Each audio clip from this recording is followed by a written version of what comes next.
पंजाब में 4 दिन बाद चुनाव है और अब सारी पार्टियां यूपी को भूलकर पंजाब पर जोर देती दिख रही हैं। प्रधानमंत्री मोदी, अरविंद केजरीवाल, प्रियंका गांधी, इस तरह से पंजाब से बाहर के नेताओं की लंबी फहरिस्त है जो अभी पंजाब में ही दिखना चाहते हैं, दिख भी रहे हैं। और पंजाब में प्रचार के बीच से ही आज कुछ ऐसे बयान भी आए जिन पर खूब बवाल हुआ।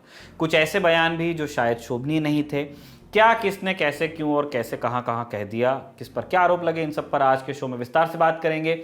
इसके अलावा पंजाब के नेता और जनता आज वाराणसी में क्यों थे, संत रविदास जयंती का क्या चुनावी फायदा खोजा जा रहा है, इस पर भी विस्तार से बात होगी। नमस्ते, मैं हूं निखिल और आप देख रहे हैं the Lallantop show in association with Biz Analyst by Khata Book.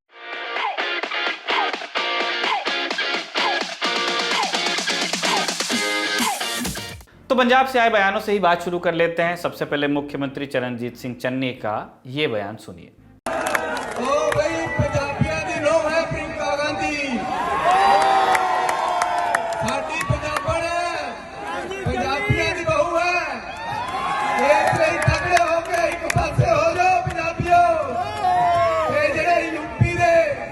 Bihar से दिल्ली से भैया आगे राज करने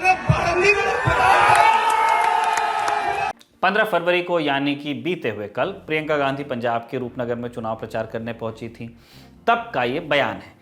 इसमें चन्नी कहते हैं, ओ भाई पंजाबी आदि नू है प्रियंका गांधी साड़ी पंजाबन है। पंजाब में नू बहू को कहते हैं। तो चन्नी को सुनकर भीड़ में हूटिंग होती है, लेकिन फिर शायद चन्नी को लगा होगा कि प्रियंका जी पंजाबी में कही गई नू वाली बात नहीं समझी होंगी, इसलिए चन्नी ने फिर कहा कि पंजाबी आदि बहू है प्रियंका गांधी।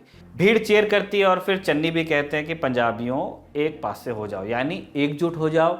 आगे वो कहते हैं कि यूपी से, बिहार से, दिल्ली से जो भैया आए हैं राज करने के लिए, उन्हें घुसने नहीं देना है। इस बात पर प्रियंका गांधी खुश होकर ताली बजाती हुई दिखती हैं। महासचिव वो यूपी की थी। ये वीडियो देखकर हमें लगा कि क्या प्रियंका गांधी ने वाकई समझा होगा कि उनकी पार्टी से बने पंजाब के मुख्यमंत्री चन्नी ने कितनी गैर संवैधानिक बात कह दी है। गैर संवैधानिक से ज्यादा अशोभनीय बात है ये। और क्या चन्नी की इस आपत्तिजनक बात को समझने के बाद भी प्रियंका गांधी ने ताली बजाई होगी? खैर, यहाँ प्रियंका गांधी को बेनिफिट ऑफ डाउट दिया जा सकता है कि वो पंजाबी की बहू ज़रूर खुद को कह रही हैं, लेकिन उनको पंजाबी आती नहीं होगी। हम बहुत अच्छे से नहीं जानते कि वो जानती हैं नहीं, बेनिफिट ऑफ डाउट की बात हो रही है। वैसे उनके पति रॉबर्ट वाड्रा मूल रूप से यूपी के मुरादाबाद से हैं और उस लिहाज से प्रियंका गांधी का ससुराल उत्तर प्रदेश में ही है। खैर, ये जनता पर छोड़ देते हैं कि प्रियंका को यूपी की बहू मानते हैं या पंजाब या पंजाबियों की। भारत में प्रतीकों वाली राजनीति क्या ही नई बात है। हम लौटते हैं चरणजीत सिंह चन्नी के बयान पर। चन्नी ने प्रियंका गांधी के सामने उत्तर प्रदेश, बिहार और दिल्ली वाले भैयाओं को ना घुसने देने की बात कही है। क्या ये जानते हुए भी कि वो प्रियंका गांधी की सभा में बोल रहे हैं उन्होंने ऐसा किया? खुद प्रियंका गांधी यूपी में कांग्रेस के प्रभारी हैं और अप्रत्यक्ष तौर पर उन्होंने खुद को यूपी में कांग्रेस के मुख्यमंत्री पद का उम्मीदवार भी घोषित कर दिया है। वो चेहरे वाला बयान, क्या और किसी का चेहरा दिख रहा है क्या? याद कीजिए। और चन्नी कह रहे हैं कि यूपी दिल्ली वालों को नहीं आने देना है। कितनी विडंबनाएं हैं चन्नी के बयान में, आप खुद खोज लीजिए। विडंबना यह भी है कि इस बयान के बाद प्रियंका गांधी ने चन्नी की बात को सही करने के बाद या किसी तरह का डैमेज कंट्रोल करने के बजाय ताली बजाई। चन्नी का यह बयान विपक्षियों के लिए कांग्रेस को घेरने में बहुत काम का साबित हुआ। आज पूरे दिन भर बीजेपी समेत सभी विपक्षी पार्टियों ने कांग्रेस को फूट डालो और राज करो वाली पार्टी कह दिया। सुनिए। बिहार गुरु गोविंद सिंह जी का जन्मस्थली है चन्नी जी, और हर पूर्वांचली पंजाब को प्यार करता है, अपने दिल में बसा के रखता है। लेकिन आपकी इस छोटी सोच के बाद एक सवाल उठता है कि उत्तर प्रदेश में प्रियंका दीदी आपकी कैसे प्रचार करेंगी, कैसे उत्तर प्रदेश से वोट मांगेंगी? ये कांग्रेस की वही पुरानी मुगलों वाली सोच है कि फूट डालो और शासन करो। ये बड़ा ही शर्मनाक है। कांग्रेस पार्टी का जो गर्त में गया है और वहां बैठ करके जो कांग्रेस पार्टी की जो प्रियंका गांधी जी हैं उस पर ताली भी बजा रही है इस बयान पर। तो अब इसकी घोर भर्त्सना करते हैं। जो भी बिहार यूपी के लोग जहां भी गए हैं, पंजाब में भी है, तो यहाँ चाहे खेती हो चाहे उद्योग हो, मेहनत करके वहाँ उन्होंने अपनी जगह बनाई है या उस राज्य के ग्रोथ में कंट्रीब्यूट कर रहे हैं वो। आम आदमी पार्टी और दिल्ली के मुख्यमंत्री अरविंद केजरीवाल ने क्या कहा वो भी आपको सुनना चाहिए। सुनिए। ये बहुत शर्म की बात है कि किसी भी ये हमारा पूरा देश एक है। किसी भी व्यक्ति को, मेरे को भी वो काला काला काला कहते रहते हैं किसी भी व्यक्ति के बारे में, किसी भी वर्ग विशेष के बारे में गलत टिप्पणी करना, हम इसकी कड़ी निंदा करते हैं। और इस पूरे विवाद पर अब कांग्रेस किस तरह से बचाव कर रही है, सुनिए उनका भी पक्ष। देखिए, ऐसा बिल्कुल नहीं है। चन्नी जी ने जो बात कही है वो इसी पर संदर्भ में इस सिलसिले में इस बात को समझने की ज़रूरत है कि बेरोज़गारी ज़बरदस्त तरीके से बिहार के अंदर भी है और उत्तर प्रदेश के अंदर भी है। अगर उन स्टेट्स के अंदर बेरोज़गारी को ख़त्म करने के लिए वहाँ की सरकारें काम करती तो लोगों को पंजाब आने की ज़रूरत नहीं पड़ती। इशारा उनका उसी तरफ था। तो कुल मिलाकर पक्ष विपक्ष की तरफ से खूब राजनीति इस बयान पर हो रही है और राजनीति से इतर ये बयान है भी आपत्तिजनक। इस देश का संविधान हर नागरिक को दूसरे राज्यों में जाने का अधिकार देता है। आप जाके वहां अपनी रोजी रोटी चला सकते हैं। चरणजीत सिंह चन्नी ने संविधान की शपथ लेकर मुख्यमंत्री की कुर्सी ली है। संवैधानिक पदों पर बैठे लोगों को इस तरह की बयानबाजी नहीं करनी चाहिए। कोई भी व्यक्ति हो, किसी भी संवैधानिक पद पर बैठा हो, हल्की बात नहीं करना चाहिए, बहुत खराब लगता है। तो कुल मिलाकर चरणजीत सिंह चन्नी के बयान पर कांग्रेस चौतरफा घिर रही थी, लेकिन फिर कांग्रेस को भी कुछ ऐसा मिल गया जिसको लेकर वो पंजाब में अपने मुख्य प्रतिद्वंद्वी अरविंद केजरीवाल पर हावी हुई। एक बयान आया है केजरीवाल के करीबी रहे कुमार विश्वास का। कुमार विश्वास ने पुरानी घटनाओं का जिक्र करते हुए बताया कि केजरीवाल अलगाववादी ताकतों का साथ देते हैं, दावा किया। मतलब कुमार विश्वास केजरीवाल के साथ अपनी बातचीत का हवाला देते हुए कह रहे थे कि चुनाव जीतने के लिए वो किसी भी हद तक जा सकते हैं। सुनिए। कोई समझना चाहिए कि वो स्टेट नहीं है, वो एक इमोशन है। मैं सदा कहता हूं पंजाब कोई राज्य नहीं है, पंजाब एक भावना है। पंजाबियत एक भावना है पूरी दुनिया में। ऐसे में एक ऐसा आदमी जिसने एक समय में मुझे ये तक कहा था, जब मैंने उसको कहा कि ये जो फ्रिंज एलिमेंट हैं, जो अलगाववादी संगठन है, जो खालिस्तानी मूवमेंट से जुड़े हुए लोग हैं, इनका साथ मत ले पिछले चुनाव में। और उसने कहा था कि नहीं हो जाएगा, चिंता मत कर। और कैसे चीफ मिनिस्टर बनेगा तो उसने उसका फार्मूला भी बताया था कि ऐसे ऐसे भगवंत को और फुल्का जी को लड़वा दूंगा और मैं पहुंच जाऊंगा। और आज भी वो उसी पथ पे है, मानो मत मानो, और नहीं भी है तो वो पपेट बिठा लेगा, कोई कुछ कर लेगा वो कुछ काम। तो ऐसे में उसने मुझे इतनी भयानक बातें बोली जो कि सबको पता है, पंजाब में सबको पता है। कि एक दिन तो मुझसे कहता है कि तू चिंता मत कर, या तो मैं एक स्वतंत्र सूबे का मुख्यमंत्री बनूंगा। और मैंने कहा ये अलगाववाद 2020 का रेफरेंडम आ रहा है, पूरी दुनिया फंडिंग कर रही है ISI से लेके और बाकी अलगाववादी ग्रुप। तो कहता तो क्या हो गया, तो स्वतंत्र देश का पहला प्रधानमंत्री बनूंगा। मतलब जिस आदमी के थॉट में इतनी ज्यादा अलगाववाद को लेके वो हो कि किसी भी कीमत पे बस मुझे सरकार मिले, सत्ता मिले। अब ये बयान आते ही कांग्रेस और बाकी पार्टी अरविंद केजरीवाल पर टूट पड़ी। क्या कहा इन सब ने, सुनिए एक एक करके आप भी। कुमार विश्वास ने, जो कि अरविंद केजरीवाल के कभी बहुत ही विश्वास पात्र थे, ये वीडियो के माध्यम से जो खुलासा किया कि अरविंद केजरीवाल की किस तरह से पंजाब में मुख्यमंत्री बनने की एक साजिश के तहत भगवंत मान और उन लोगों का लड़ाई झगड़े में डाल रहा था, किस तरह से कुछ ऐसे लोगों के घरों पे जाकर रह रहा था जिससे पंजाब के माहौल के अंदर खराबी हो, उत्तेजित हो लोग, और अंत में यहां तक कह रहा है कि मैं इस इंडिपेंडेंट स्टेट का तो मुख्यमंत्री बनूंगा और अलगाववादी खड़े हो जाएंगे तो फिर इंडिपेंडेंट कंट्री का प्रधानमंत्री बन जाऊंगा, मतलब पंजाब अलग बना दूंगा देश से। ये जो बात कही गई है, मैं पंजाब वासियों को ये कहना चाहता हूं, Arvind Kejriwal East India Company के तरीके से उसी किताब को पढ़कर पंजाब में आ रहे हैं। किस तरह से लोभ लालच देना है, उन लोगों को लड़ाना है आपस में, किसान को आड़तिये के साथ, मजदूर को किसान के साथ, हिंदू को सिख के साथ, और अलग देश बनाने के नाम पे लोगों को उकसाकर ऊपर खड़ा करना। ये बहुत साजिश भरा इंसान है। ये इसी तरह गुरुओं की तरह राज करने के लिए, हासिल करने के लिए आ रहा है और हमें सबको बचना चाहिए। कुमार विश्वास की उस वीडियो का एक एक अल्फाज सुनना चाहिए और फिर पंजाबियों को तय करना चाहिए। हमें आपसी मतभेद भूलकर पंजाब को बचाने के लिए इकट्ठे हो जाना चाहिए। तो बयानों वाली राजनीति से हर पार्टी अपनी तरफ जनता का रुख मोड़ने के लिए पूरा जोर लगा रही है और जोर जातिगत संकेतों के इस्तेमाल पर भी दिया जा रहा है। देश भर में आज संत रविदास की जयंती मनाई जा रही है। भक्ति काल के वो कवि जिन्हें संत का दर्जा मिला, जिन्होंने जाति धर्म छुआछूत की व्यवस्था पर अपने कथन और अपने दोहों के जरिए खूब चोट की। वो कहते थे, रविदास जन के कारणे होत न काऊ नीच, नर को नीच करे डारी है ओछे कर्म की कीच। मतलब मात्र जन के कारण कोई नीच या बड़ा भी नहीं हो जाता। मनुष्य को वास्तव में नीच केवल उसके कर्मों को का जो कीचड़ होता है, कर्म की कीच कह रहे हैं, वो बना देता है। यूं तो माघ पूर्णिमा के दिन हर साल संत रविदास की जयंती मनाई जाती है। उनको मानने वालों में हर साल यही उत्साह देखने को मिलता है। वाराणसी उनकी जन्मस्थली है, तो हर साल लाखों का जमावड़ा यहाँ होता है।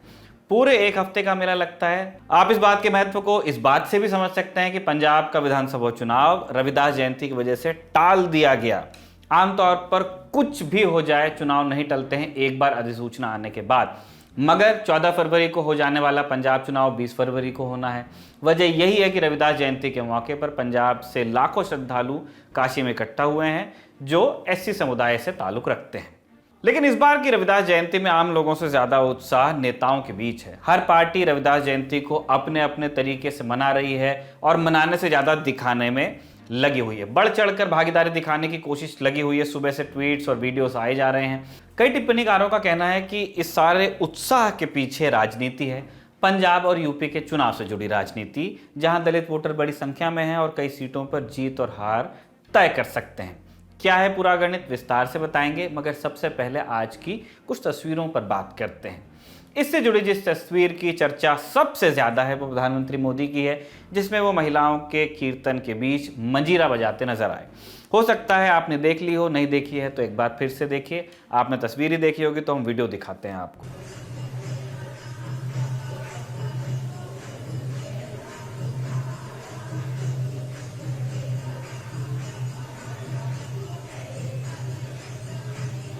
ये वीडियो, ये तस्वीरें वायरल हैं। लोग सोशल मीडिया पर अपने अपने तरह से प्रतिक्रियाएं दे रहे हैं। सुबह सुबह प्रधानमंत्री मोदी दिल्ली के करोल बाग स्थित रविदास विश्राम धाम पहुंचे, पूजा अर्चना की और यहां पर एक दिलचस्प वाकया हुआ।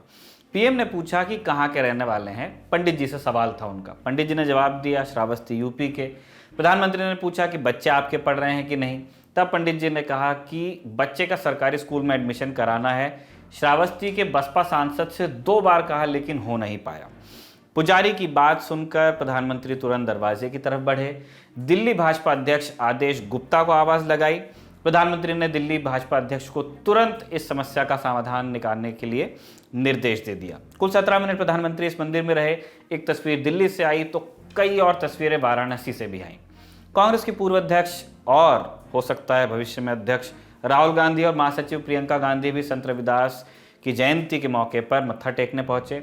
लंगर भी छका और खुद लंगर में खाना परोसते हुए भी नजर आए। पंजाब के मुख्यमंत्री चरणजीत सिंह चन्नी, यूपी के मुख्यमंत्री योगी आदित्यनाथ और आम आदमी पार्टी की तरफ से सांसद संजय सिंह भी वाराणसी दर्शन के लिए पहुंचे थे। बसपा अध्यक्ष मायावती और सपा के अध्यक्ष अखिलेश यादव की तरफ से भी ट्वीट के जरिए शुभकामनाएं आई। मगर दिन भर चले इस धार्मिक दर्शन के पीछे एक सियासी दर्शन भी था। पंजाब में 32% दलित वोटर हैं, पूरे देश में सबसे ज्यादा यहीं पे। वो भी 2 तरह के हैं, हिंदू दलित हैं और सिख दलित हैं। पंजाब की बात चल रही है, जबकि जट सिख वोटरों की तादाद 25% है। माझा के इलाकों में कई सीटों पर जीत और हार तय करते हैं। यूपी में भी दलितों की आबादी 21% के करीब है और यहाँ विधानसभा में दलितों के लिए 84 सीटें आरक्षित रखी गई हैं। और पिछले चुनावों के नतीजे तो यही कहते हैं कि जो 2/3 आरक्षित सीटें जीत लेता है, यूपी में उसकी पूर्ण बहुमत की सरकार बन जाती है। और सरकार चूंकि हर कोई बनाना चाहता है, वोटर भी बखूबी ये समझ रहा है कि नेताओं के मंदिर दर्शन का मतलब क्या है। वाराणसी के मेले में ही मौजूद लोगों की बात आप खुद सुन लीजिए। नेता लोग जो आ रहे हैं, आपको क्या लग रहा है? ये आए हैं तो किस वो सोच से आए हैं, क्या आपको लग रहा है? वोटा चल रहे हैं, नहीं वोटा करके आए, वोट के लिए आए। पहले भी आपने देखा है कि ऐसे आते रहे हो मंदिर पे, सुना है? आई उरे पहली बार किसी ने देखे नहीं। आज आपने देखा होगा 3-3, 4-4। हाँ जाए यूपी और पंजाब के चुनाव है और ये सब माहौल, इसलिए सब लोग आ रहे हैं। हाँ जैसे करके यार ये वोट मिले सब। आप कहाँ से आए हैं वैसे, कहाँ के रहने वाले? से। पंजाब से। पंजाब में क्या माहौल है चुनाव को लेकर के? लोग क्या मुद्दे वहाँ पे आपको लग रहे हैं, क्या मुद्दा सोच के वहाँ पे वोट हुआ है? मुद्दे तो बथेरे नहीं होते, बहुत मुद्दे हैं। बहुत मुद्दे हैं। क्या मतलब? क्या बेरोजगारी, किसानों का मुद्दा? बेरोजगारी ज्यादा है, बेरोजगारी ज्यादा। हाँ जी, स्कूल स्कॉल बढ़िया नहीं होते। अच्छा, आपको एक वोटर के तौर पे क्या लगा देख करके जब आप देख रहे थे? सभी नेता हैं, अब तो सभी आएंगे, वोट आना कारण है, सब वोट के लिए आ रहे हैं। सब वोट के लिए रहे हैं। पहले कभी नहीं आया कोई, अब तो आएंगे और भी आएंगे। हाँ, तो चुनाव के टाइम पे ही नेता दिखाई देते मंदिर और सब जगह? हाँ सब जगह। आप कहाँ से बिलोंग करते हैं, कहाँ से आए? पंजाब से। आप भी पंजाब से। पंजाब के मुद्दे क्या है? किसान का मुद्दा जो था, आंदोलन था, इस सब का असर दिख रहा है वहाँ पे चुनाव में? हाँ दिख रहा है, पूरा नाराजगी है। पॉलिटिकल है, सियासत तो होती है, तो उसी लिए फिर ये लोग आते हैं। तो आपको लग रहा है दलितों को साधने की कवायद है, क्योंकि 21% यूपी का दलित है, 32% पंजाब का दलित है, एक बड़ा वोट बैंक लग रहा है क्या पार्टियों को? नहीं, दलित तो वैसे चन्नी के साथ हैं। अच्छा जी, अब यहाँ यूपी में हम कह नहीं सकते क्योंकि हम हरियाणा से हैं। दलित लोग जो है चन्नी के साथ, लेकिन एक वोट बैंक को साधने की कोशिश तो है ना। जी जी, आदित्यनाथ योगी आदित्यनाथ भी आए, हाँ। एक जरूरी लग रहा है जी। लोगों की माने तो वो कहते हैं कि नेता वोट के लिए मंदिर आते हैं। दलितों के नाम पर देश में राजनीति तो खूब चल रही है, कोई नई बात भी नहीं है। ये आज़ादी के बाद से होती आई है राजनीति। उनका वोट हर कोई चाहता है, मगर उनका आर्थिक और सामाजिक उत्थान कौन करेगा, ये सवाल आज़ादी के 75 साल बाद भी, अमृत महोत्सव के दौरान भी बना हुआ है। क्योंकि दलितों की स्थिति इस देश में क्या है, ये किसी से छिपी नहीं है। कुछ लोगों से छिपी हुई है जो दावे करते रहते हैं, मेरिट मेरिट चिल्लाते रहते हैं। उनके लिए आगे कुछ हम आंकड़े देंगे, धीरज रखिए। दिमाग में तस्दीक के लिए हम आपको कुछ आंकड़े दे रहे हैं। आखिरी बार जनगणना 2011 में हुई थी, रिपोर्ट 2015 में आई। अंतिम आंकड़े हमारे पास में वही के हैं जिनको हम कोट करेंगे आने वाले जितना भी समय हम इस बुलेटिन में बात करने वाले हैं दलितों पर। 2011 के सेंसस रिपोर्ट के मुताबिक देश में 20.14 करोड़ दलित हैं, जो देश की कुल आबादी का 16.63% हिस्सा बनाते हैं। आबादी में बड़ी भागीदारी है इनकी, 16% कम नहीं होता। मगर क्या संसाधनों में भागीदारी है? Socio economic and caste census 2011 की रिपोर्ट जो कहती है वो दयनीय है, आपको सुनना चाहिए। ये रिपोर्ट बताती है कि देश का हर तीसरा दलित व्यक्ति आज भी गरीब है। 5.83 करोड़ अनुसूचित जाति के लोग गरीबी रेखा के नीचे जीवन यापन कर रहे हैं। 55% लोग ऐसे हैं दलित समाज में, देश में, जिनके पास कोई जमीन नहीं है, मजदूरी करके परिवार का पेट पालने को मजबूर हैं। 83.55% दलितों के परिवार में मुख्य कमाने वाले व्यक्ति की आय 5,000 रुपए से कम है। बहुत लोग जो इस बुलेटिन को देख रहे हैं उनकी एक शाम के खर्च से कम। कल्पना कीजिए 5,000 रुपए एक परिवार के लिए आज की तारीख में क्या हैं और कितने होते हैं, कितने दिन चल पाता होगा। सरकारी नौकरी में भागीदारी का आलम और बुरा है, वो भी सुन लीजिए। जिनकी बड़ी शिकायत रहती है कि सरकारी नौकरी थाल में सजा के एससीज और एसटीज को बांटी जाती है, उनके लिए कुछ फिगर्स। सिर्फ 3.95% नौकरियां हैं। राउंड फिगर में चले जाएंगे तो 4% दलितों के पास ही सरकारी नौकरियां हैं। यह आलम तब है जब आरक्षण मिल रहा है और उस आरक्षण पर अलग अलग तरह की बहसें चल रही हैं। प्राइवेट कंपनीज में भी दलितों की हिस्सेदारी बहुत ही कम है। सिर्फ 2% लोग ऐसे हैं जो प्राइवेट नौकरी करते हैं। जो हम नौकरियां प्राइवेट जिनको कह रहे हैं, ये पक्की नौकरी है। जैसी नौकरी हम फिलहाल कर रहे हैं वैसी प्राइवेट नौकरी की बात चल रही है, सिर्फ 2% दलित लोगों के पास है। ये स्थिति है इस देश की एक बड़ी वोटर आबादी की, एक बड़ी आबादी की जो नेता की नज़र में वोटर भी है, जिसको लुभाने के लिए चुनाव के वक्त हर पार्टी आगे खड़ी नजर आती है। मगर उनकी दुर्दशा बताते आंकड़ों को सरकार बनने के बाद भी बदल नहीं पाते हैं नेता। दलितों की आर्थिक स्थिति यह है तो सामाजिक स्थिति भी बहुत अच्छी नहीं है। कहने को तो छुआछूत की प्रथा खत्म हो गई है, लेकिन एक सामाजिक विभेद आज भी बरकरार है। ये विभेद अगर आप देखना चाहते हैं तो आपके घरों में जब रिश्ते लगते हैं तब इस विभेद को आप बहुत अच्छे से काम करते हुए देख सकते हैं। अब बात करते हैं दलितों की विधानसभा चुनावों के संदर्भ में। पंजाब के दलित वोटरों पर ज्यादा जोर दिया जाता है हमेशा, क्योंकि नंबर बड़ा है। कांग्रेस ने पहले दलित सीएम का दांव भी चला है। यहाँ पे दिल लंटॉप की टीम भी पंजाब चुनाव कवर कर रही है और वहां के मानसा में दलितों का जो हाल दिखा वो कई गंभीर सवाल उठाता है। रजत सेन और रूहानी जोत सिंह की ये रिपोर्ट आप देखिए। देख लो, देखो कितना बड़ा हाल है। कि अपनी दहलीज पर तो कदम रखने नहीं देते हम यहाँ पर, या खेती कैसे करेंगे?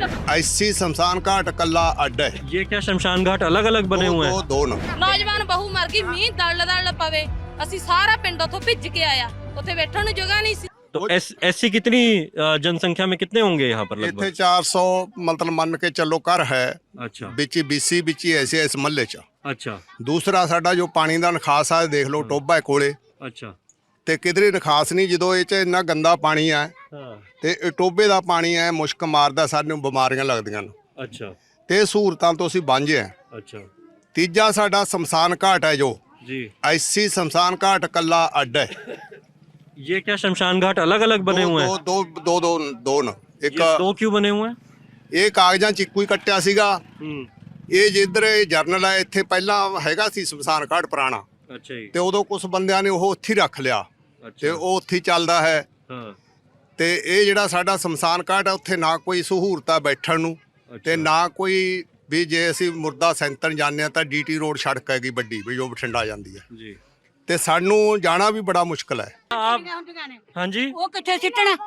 ਉੱਥੇ ਦਾ ਪੰਚਾਇਤੀ ਘਰ ਬਣਾਤਾ ਮੇਰੇ ये कह रहे कि पहले जहाँ हम वॉशरूम चले जाया करते थे, टॉयलेट चले जाया करते थे, वहाँ पंचायती घर बना दिया, तो अब हम वहाँ तो नहीं जा सकते। तो ये बुजुर्ग जो नेत्रहीन महिला हमारे सामने बैठी है, ये कह रही है कि हम जमींदार के घर जाती हूँ और वहाँ शौचालय से आती हूँ। पीने का पानी नहीं है, नल नहीं है, शौचालय नहीं है। डिस्क्रिमिनेशन ऐसा है कि श्मशान घाट तक अलग अलग है। 21वीं सदी के हिंदुस्तान के लिए, अमृत महोत्सव मनाने वाले हिंदुस्तान के लिए इससे शर्मनाक क्या हो सकता है, आपको सोचना चाहिए। चुनावों में दलितों के उत्थान के लिए बड़ी बड़ी बातें की जाती हैं, वोट्स के आस के लिए जय रविदास किया जाता है, मगर चुनाव बाद किसको याद रहता है, ये आपको याद होगा। नतीजा ढाक के तीन पाती रहता है। अनुसूचित जाति के लोगों की आर्थिक और सामाजिक हालत हम समझ चुके हैं, जितने आंकड़े हम पेश कर पाए उससे एक तस्वीर बनी। अब कानूनी पहलू पर भी गौर कीजिए, जो सियासी उत्थान के वादे से इतर बढ़ते उत्पीड़न की कहानी ही आपको बताता है। देश में लगातार दलित उत्पीड़न के मामले बढ़ते जा रहे हैं। कभी दूल्हे को घोड़ी से उतार दिया जाता है तो कभी जातीय दंभ में पीट दिया जाता है।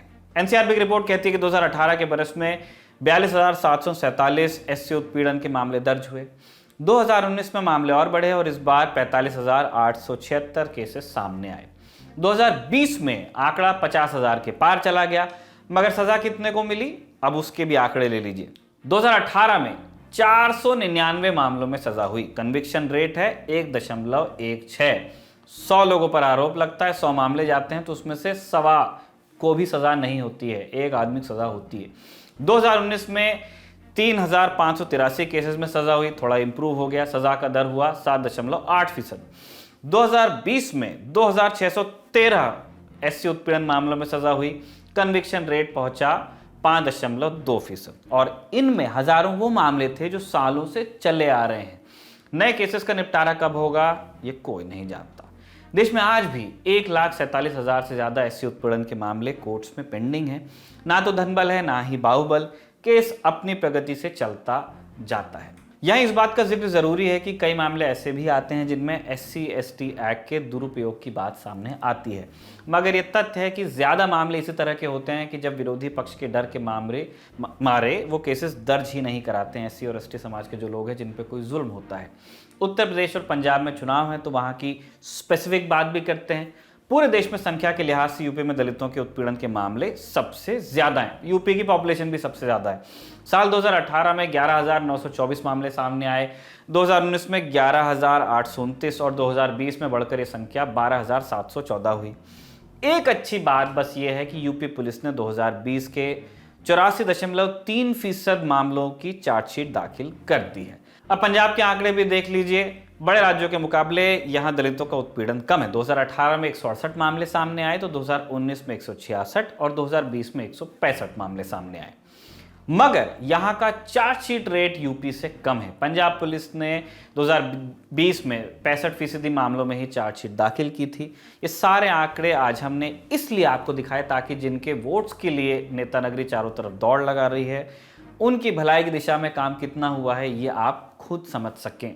दलित सिर्फ वोट बैंक नहीं है, इस देश के नागरिक हैं और उन्हें बाकियों जितनी सुविधाएं और संसाधन मिलने का पूरा हक है। उन्हें सिर्फ चुनाव के वक्त याद नहीं किया जाना चाहिए। रविदास जी कहते थे कि मन चंगा तो कटौती में गंगा। तो प्रतीकों की राजनीति से आगे बढ़कर चंगे मन से इनके लिए काम करना होगा और उसके लिए ज़रूरी है कि हम उनके घरों में जाकर खाना खाने के अलावा, मंजीरे बजाने के अलावा भी ढेर सारे काम करें जिनका ठोस असर हो लोगों के जीवन पर। ये थी बड़ी खबर। अब बढ़ते हैं सुर्खियों की तरफ। पहली सुर्खी हिजाब मामले को लेकर है। कोर्ट में आज भी बहस होती रही है, कोई खास टिप्पणी नहीं आई। याचिकाकर्ताओं ने कर्नाटक सरकार की मंशा पर सवाल उठाया, पूछा कि कर्नाटक सरकार हिजाब को लेकर इतनी सख्त क्यों होती जा रही है, बाकी देशों में तो कहीं ऐसा हो नहीं रहा है। यह भी कहा गया कि सरकार धार्मिक संकेतों को लेकर भेदभाव कर रही है। कोर्ट के बाहर भी छिटपुट घटनाएं कर्नाटक के कई हिस्सों में हुई। मुस्लिम संगठन PFI स्कूलों के बाहर हिजाब के समर्थन में पोस्टर्स लगा रहा है। ऐसी एक घटना शिवमोगा जिले में हुई। वहां लश्कर मोहल्ला में मौलाना आज़ाद गवर्नमेंट हायर प्राइमरी स्कूल के बाहर पोस्टर्स लगा दिए गए। बाद में पुलिस ने इन पोस्टर्स को हटाया भी। दूसरी सुर्खी कोरोना को लेकर है। केंद्र सरकार ने आज आधिकारिक रूप से बता दिया है कि तीसरी लहर वाली चिंता अब गुजर चुकी है। आज केंद्रीय स्वास्थ्य सचिव राजेश भूषण ने सभी राज्यों और केंद्र शासित प्रदेशों को चिट्ठी लिखी है और कहा है कि कोरोना वाली पाबंदियों में अब ढील दी जा सकती है। तो अब नाइट कर्फ्यू जैसे पाबंदियां कई राज्यों में जो लगी हुई हैं हट सकती हैं, ऐसी संभावना है। कोई भी प्लान बनाने से पहले अपनी लोकल गवर्नमेंट, जो भी ज़िला प्रशासन है, उसके जो निर्देश आते हैं, डायरेक्टिव्स आते हैं, उस पर ध्यान दीजिए। हो सकता है नेशनल लेवल पे जो पॉलिसी हो वो आपके सूबे में अलग हो सकता है सूबे के स्तर पे जो पॉलिसी हो वो आपके डिस्ट्रिक्ट में अलग हो। इसीलिए कोई भी प्लान बनाने से पहले प्लीज़ स्पष्ट निर्देशों, आदेशों का इंतज़ार कीजिएगा। आखिरी सुर्खी में बात बप्पी लाहिड़ी की करते हैं। गायक और संगीतकार बप्पी लाहिड़ी का निधन हो गया है। 69 वर्षीय बप्पी लाहिड़ी ने मुंबई के जुहू क्रिटिकेयर अस्पताल में आखिरी सांस ली। मंगलवार रात बप्पी लाहिड़ी की तबीयत अचानक काफ़ी बिगड़ गई थी, जिसके बाद उन्हें अस्पताल ले जाया गया, जहां डॉक्टर्स ने उन्हें बचाने की काफ़ी कोशिश की पर वो नाकामयाब रहे। बप्पी दा पिछले कुछ समय से काफ़ी बीमार थे। उन्हें बीते 1 साल के दौरान कई बार मुंबई के ब्रीच कैंडी अस्पताल में भी भर्ती कराया गया था। साल 2021 में उनमें कोरोना के हल्के लक्षण नजर आए थे, तब भी वो कई दिनों तक अस्पताल में रहे थे। म्यूजिक लेजेंड बप्पी लाहिड़ी का असली नाम अलोकेश लाहिड़ी था। प्यार से लोग उन्हें बप्पी दा के नाम से बुलाते थे और उनका जन्म 27 नवंबर 1952 को पश्चिम बंगाल के जलपाईगुड़ी में हुआ था। इनके पिता का नाम अपरेश लाहिड़ी और मां का नाम बांसुरी लाहिड़ी था। बप्पी दा ने 70 और 80 के दशक में बॉलीवुड को एक से बढ़कर एक हिट गाने दिए, उसके बाद भी दिए। मिथुन चक्रवर्ती का गाना I am a disco dancer आते ही लोगों की जुबान पर चढ़ गया था। उस दौरान वो बप्पी दा ही थे जिनकी आवाज़ ने इस गाने को घर घर पॉपुलर किया था। इस गाने के बाद बप्पी दा को डिस्को किंग के नाम से जाने जाने लगा था। बप्पी दा ने अपने करियर में तकरीबन 5000 गाने कंपोज किए। इनमें न केवल हिंदी और बांग्ला बल्कि तमिल, तेलुगु, मलयालम, कन्नड़, गुजराती, मराठी, पंजाबी, उड़िया, भोजपुरी और असमी भाषा के गाने भी शामिल थे। इनके अलावा बप्पी दा ने कई बांग्लादेशी फिल्मों के गानों और अंग्रेज़ी गानों को भी कंपोज किया था। तो उनका जाना संगीत जगत के लिए बड़ा नुकसान है। ललन टॉप भी बप्पी दा को श्रद्धांजलि देता है। खबरों में आज बस इतना ही। अब आपसे मुलाकात होगी अगले ललन टॉप शो में, लेकिन पूरी तरह से नमस्ते करने के पहले एक और छोटी सूचना है। 16 फरवरी से फिर शुरू हो चुकी है क्रिप्टो करेंसी की क्लास, मतलब एक नया पैसा सीजन 2। आपके तमाम सवालों के जवाब, चिंताओं का निदान और शंकाओं का समाधान यहाँ होगा एक ही जगह पर। एक ही दुकान है, शाखाएं नहीं है। देखने के लिए जुड़े रहिए दी ललन टॉप के साथ। अब आपसे मुलाकात होगी अगले एपिसोड में दी ललन टॉप शो के। तब तक के लिए बने रहिए दी ललन टॉप के साथ।